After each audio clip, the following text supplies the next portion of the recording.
Today on TOKKANTE, we're doing part 2 of our 3-part series on IWC pilot watches. So last week we did the automatic Spitfire. This week we're going to be taking a good look at the Mark XVIII, and next week we'll be doing the big Pilot 43.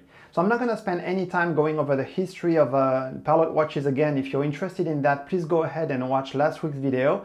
And this week we're going to jump right into the hands-on review by first looking at the case and the overall wearing experience, and then the bracelet, and then the dial, then the movement, and then at the end I'll tell you the pluses and minuses and what I think about this watch and who it's for, as well as some maybe alternative versions of the Mark XVIII.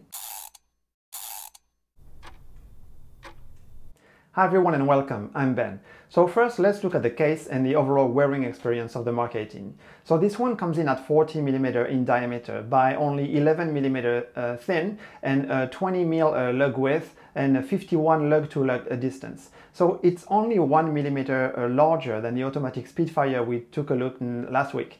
However, I feel like it wears quite differently. What surprised me a little bit is the lug to lug, which is 51, and it's not too much in and of itself. But I think it's the shape of the lugs. Maybe they stick out a little more straight on either side, or they're shaped a little bit different from the Spitfire. So it wears different on your wrist. Now again, my wrist is 6 3/4 inches or 17 centimeters in circumference, so I can wear it, and I feel it still wears well. However, that 1mm difference in diameter and lug to lug makes quite a big difference in the overall wearing experience. It makes it a lot more, I think, contemporary, a lot more modern, whereas the Spitfire was more vintage in inspiration and wearing experience.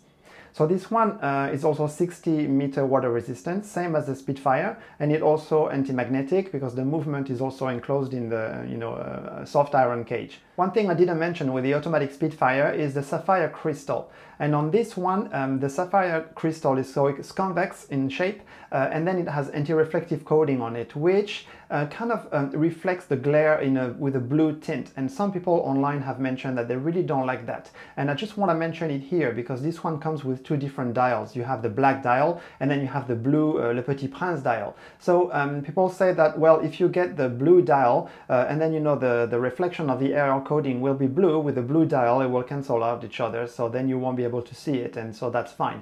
But with the black dial, however, you will see that blue tint reflection of the air coating. So that's something I didn't notice actually on the Spitfire. I don't know if it's shaped differently or the air coating is different. On this one it's there. So now I don't like air coating either way. I would much prefer to have a crystal without any air coating, but since it is there, maybe that's something you want to consider if that bothers you, to go with the black dial instead of the blue because of that reflection. Now let's talk about the bracelet, because I feel part of the experience of buying an IWC pilot watch is that amazing bracelet.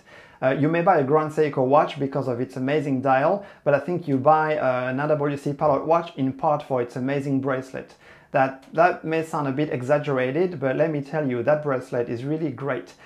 So it's a 5-link traditional pilot watch bracelet that is all brushed with the black dial version, and then it will be polished, or at least have polished center links with Le Petit Prince, the blue dial version of the Mark XVIII. That bracelet is extremely comfortable. You can go online and you can read a lot of different reviews, or you can read users' comments on watch forums such as Watch You Seek, and you will see that everyone will tell you this is one of the top bracelets in the industry. I think if you're gonna have two bracelets, you're gonna have a Rolex Oyster bracelet and an IWC pilot watch 5-link bracelet. It's really it's that great. Also the clasp. The clasp is very good because it's small. It doesn't take much space. It's not like an Omega clasp, that's ginormous. This one is very small, and also it has a micro adjust built into the clasp that you press the button on the clasp to adjust without even taking the watch off. So this is the same system that is on the Glasuto Original CQ watch that I talked about 2 or 3 weeks ago. And that's because it's actually the same manufacturer that supplies both brands. As far as I know, there are 3 brands that source their clasp with micro adjust from that watch, that part manufacturer that is located in Switzerland. So the first one was Glasuto Original. They started in 2008, and they had a micro adjust clasp even before Rolex released the clasp.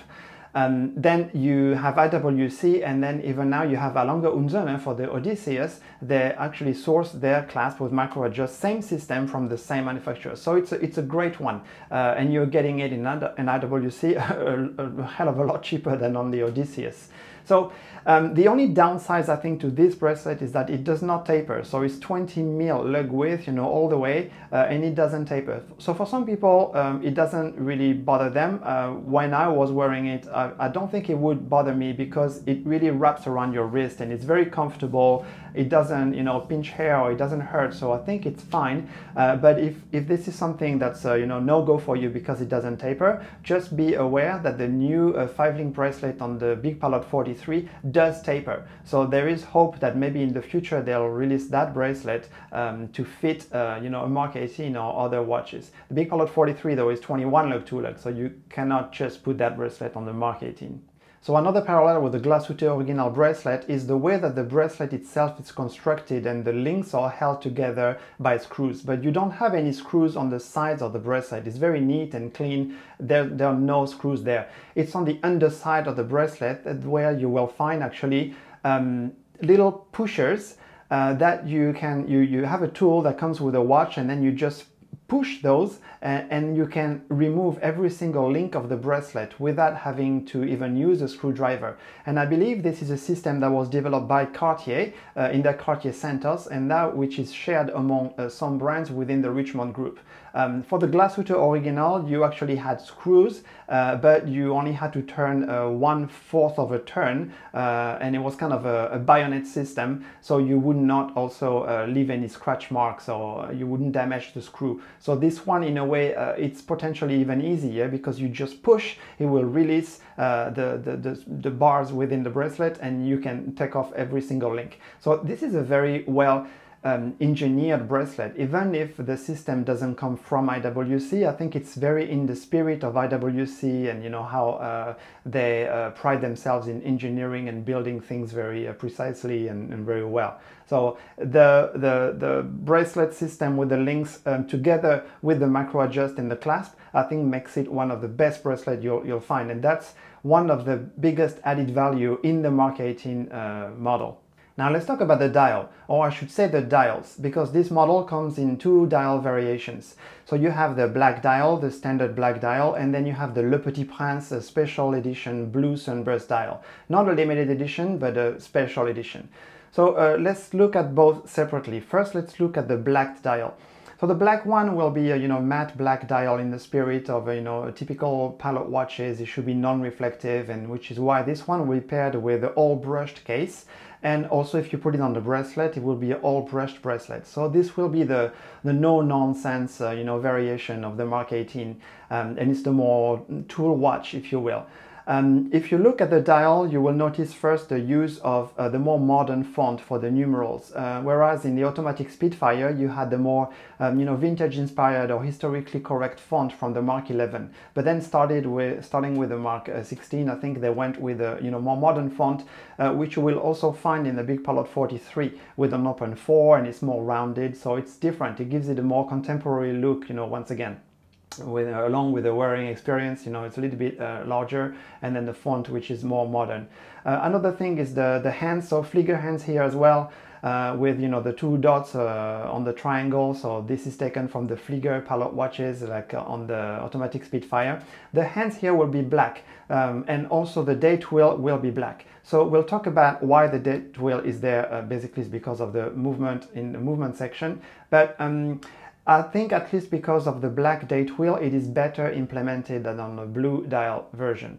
I'm a no date guy. I would much rather prefer that the date is not there, but if it is there, at least with the black dial version, I think we can kind of forget it after a while, and I would assume that you would not pay too much attention to it, but it is still in the wrong position though. Now, if we look at the blue dial, so the blue dial is a very different feel. It's a sunburst blue dial that reflects the light a lot more. Also, it will be paired with a case that has a polished bezel ring or bezel lip. And also, if you put it on the bracelet, you will have polished inner links on the bracelet. And to me, that's a lot more bling bling. It reminded me a little bit of wearing my Datejust. It's like having, you know, a polished center links or putting the watch on a Jubilee. Also, the blue sunburst dial comes with the polished hands. And also, one more thing, it comes with a white date wheel. So the white date wheel, I think that's a big no-no because it doesn't match, and then it makes the wrong position of the date jump at you. Like, that's the only thing I could see. This is like, you know, the nose on the face. If you're gonna have the date, I think you should just go with the black one. I feel like the Le Petit Prince, I know it's very popular, a lot of people like it.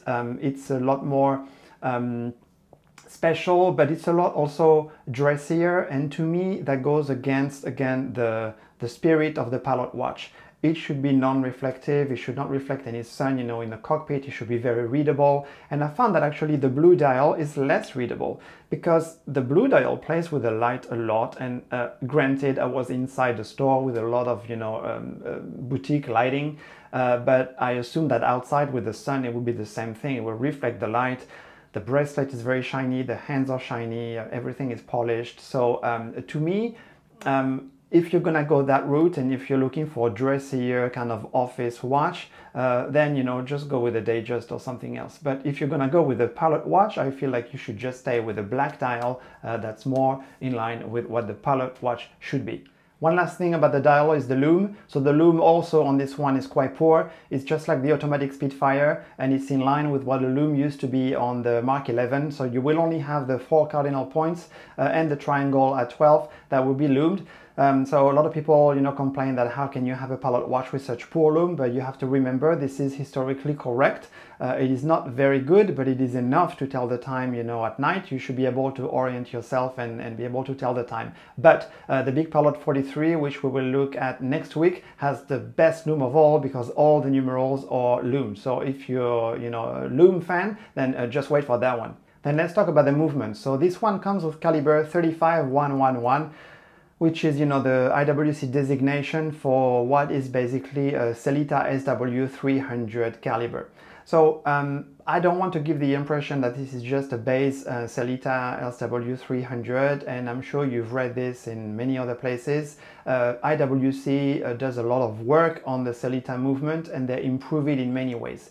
First of all, they don't just receive the caliber from Sellita and just drop it in the watch. They receive it as a kit. So they receive it as all the different parts, and then they will just build it, you know, in their IWC manufacturer.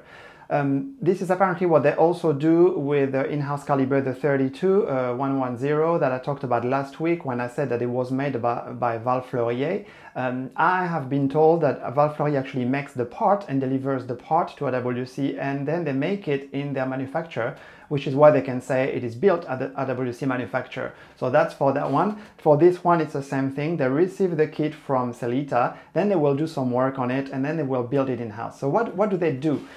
So apparently they will actually add 2 jewels to the movement, and they will do work even on the base plate because they need to, you know, drill holes to add 2 jewels. They will also, I read, change the mainspring barrel. This one has 42-hour power reserve. I'm not sure whether the base Sellita has 38 or 242. This one has 42-hour power reserve. They will decorate it, there will be perlage, there will be Côte de Genève, and also the winding is so much smoother. I have wound the watch, and it's true that it's very smooth. So whatever they do to it, gives it a more, I guess, luxury feel than the basic Sellita movement.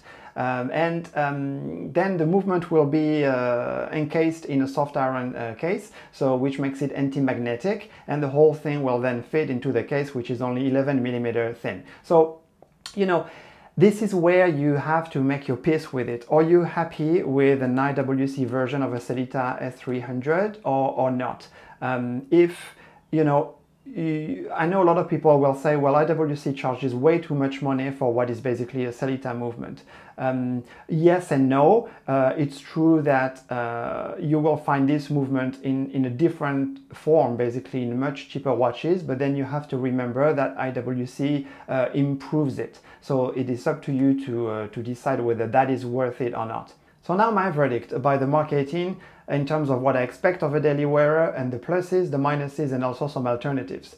So first, let's look at the pluses. You know, as Hodinkee would say, I would call this the value proposition. I think it's a classic contemporary take on the pilot watch, especially if you go with a black dial. You will get this classic pilot look with the brushed bracelet, but also in a contemporary size, you know, 40mm size with a 51 lug to lug. It gives it this more contemporary wearing experience, and also, you know, with a more modern font and having the date there.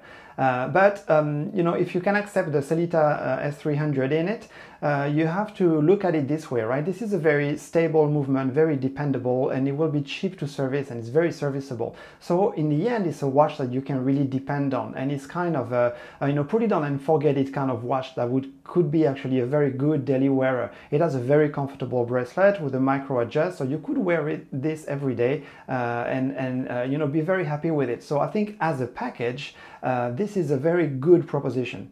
Now the minuses. I think to me the minuses are mostly with Le Petit Prince blue dial. One is because it's a lot dressier. Yes, it looks more expensive than it is, but I think this is not the look that I'm looking for in a pilot watch. If I want a dressier watch, then I'll wear a Datejust. It's blingier and it reflects lights a lot more. Also that white date wheel that's right there for you to look at all the time, that would be a problem for me. Also maybe for some people the fact that the bracelet doesn't taper might be a problem, and then again for others the anti-reflective coating that gives that blue tint, that may be an issue. Now if you go with a blue dial you might not have that issue, but if you go with a black one that may be an issue for you. Now let's talk about the alternatives. There are two that I would like to mention. First, one in the current catalog, and this is the Mark XVIII Heritage, I think. This one has, you know, all faux lume, fake patina kind of dial. It comes on a titanium case. So you could look at this one. It also comes with a black date wheel, and if you like this kind of look. However, you have to remember this is titanium, so there will be no bracelet option for that one. But then another one that I want to mention is one that came in 2018, and that was the Mark XVIII tribute to Mark XI. This one had a dial that was the closest thing to the Mark XI that you can get, and it had the proper hands, and it had the proper triangle at 12, and it had the proper minute track with the proper numerals. And so, you know, I mentioned in the automatic Spitfire that it was, you know, very close to the Mark XI, but not quite.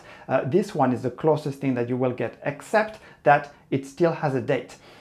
But it's on the black date wheel, and even though this one also has the same Sellita movement, but because the minute track and the baton around the minute track are longer, the numerals will be more toward the center. They will be smaller and toward the center, which makes it appear as though the date wheel is actually in the right position because it is aligned with the numerals, so kind of like on the automatic Spitfire. So this one, I really like the dial very much. However, two issues with it. First of all, it came also on a NATO, not on a bracelet. So like the Spitfire, if you want to add the bracelet on it, it's gonna cost you another $1,700. And this watch, because it was a limited edition of 1,948 pieces, so not that limited, but 1948 because of the Mark XI in 1948, the prices are actually just below the price of a brand new Mark XVIII now. So you have to think now whether this is a good value for you. Because it came out in 2017, so the 2-year warranty has already expired.